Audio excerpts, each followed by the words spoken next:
इसमें से आप बताइए। और ये बिल्कुल इस तरीके का फैसला लिया गया जिसके अंदर बिल्कुल औपचारिकता ही दिखाई गई है और नाम जिसको सरकार चाहती थी उसको बना दिया है। कैसे देखते हैं भाई? ये बात ऐसा है, इससे तो संदेह हमारा और बढ़ जाता है। क्या कारण है कि शहंशाह और शाह दोनों इतने ज्यादा परेशान है कि वो निष्पक्ष चुनाव आयोग नहीं चाहते? क्यों नहीं चाहते? क्योंकि कहीं ना कहीं दाल में काला है। ध्रुवीकरण की राजनीति हो रही है, नागरिकता देने की बात कर रहे हो। जो नागरिक है उनको तो रोजगार दे नहीं पा रहे हो, जो लोग आपके यहाँ रह रहे हैं उनको आप रोजगार काम नहीं दे पा रहे हो, उसमें भेदभाव हो रहा है। आप बाहर के लोगों को नागरिकता दोगे? यहाँ का रोजगार नहीं है, यहाँ लोगों को काम नहीं है, लोगों का धंधे नहीं चल रहे हैं, सब लोग नौजवान बेकार घूम रहा है, और आप बड़ी बड़ी बात दूसरे देश के लोगों को लाके नागरिकता देने की बात कर रहे हैं। जो लोग यहाँ हैं पहले इनको नौकरी दीजिए। जो आपने कहा था 2 करोड़ नौकरी कहाँ गई? 2 करोड़ नौकरी 10 साल 20 करोड़ लोग हो गए। हर साल 2 करोड़ ना, 20 करोड़ लोगों को नौकरी दिया। हमें जहां तक जानकारी है कि 20 करोड़ लोगों की नौकरी चली गई, वो बेरोजगार हो गए, वो सड़कों पर घूम रहे हैं, वो स्विगी या जोमेटो गाड़ी लेकर घर घर खाना पहुंचा रहे हैं लोगों के।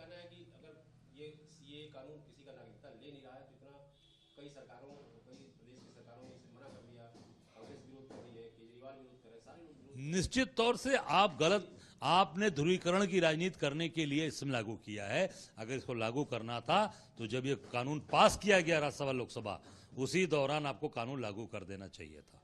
यही इसीलिए सब लोग भयभीत हैं, डरे हैं कि आप कहीं ना कहीं, जैसे आपने नोटबंदी कर में नरेंद्र मोदी जी की सरकार ने आपका कितना कर्जा माफ किया है? 1 रुपया माफ किया आपका? 3 कानून लाए। आज किसान दिल्ली में रामलीला मैदान में खड़े हैं। महीने दिल्ली के बॉर्डर पे खड़े थे। आपका 1 रुपया कर्जा माफ नहीं किया।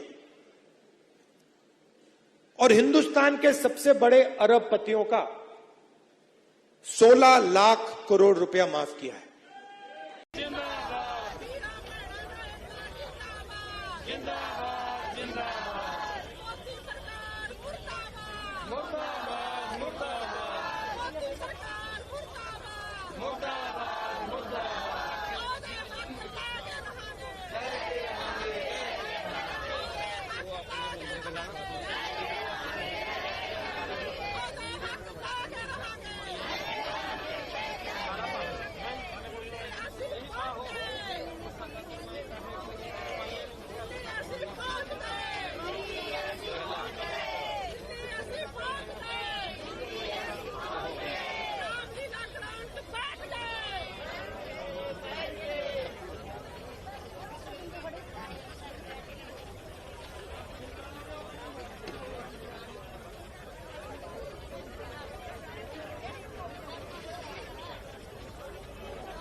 कहां नहीं जाना पंडित?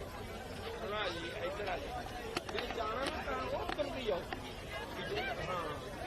देश के 140 करोड़ लोग इंपॉर्टेंट हैं, उनकी बात करते हैं। मैं आपसे पूछना चाहता हूं कि आज हम पूरा देश मिलके, सारी सरकारें मिलके अपने देश के बच्चों को रोजगार देने में असमर्थ हैं।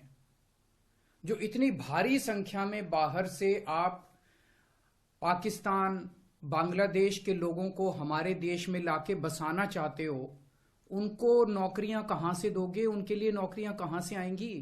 पहले अपने बच्चों के लिए तो नौकरी का इंतजाम कर लो। ये मेरा कल मूल प्रश्न था। उनके लिए घर कहां से आएंगे जो आप इतनी बड़ी संख्या में पाकिस्तान से, बांग्लादेश से लोगों को लाके अपने देश में बसाना चाहते हो, माइग्रेशन करवाना चाहते हो? वो उनके लिए घर, उनके लिए नौकरियां, उनके लिए संसाधन कहां से आएंगे? अपने देश में इतनी गरीबी है, अपने देश में ऑलरेडी लोगों के पास नौकरियां नहीं है, घर नहीं है, उनको कहां से लाके बसाओगे?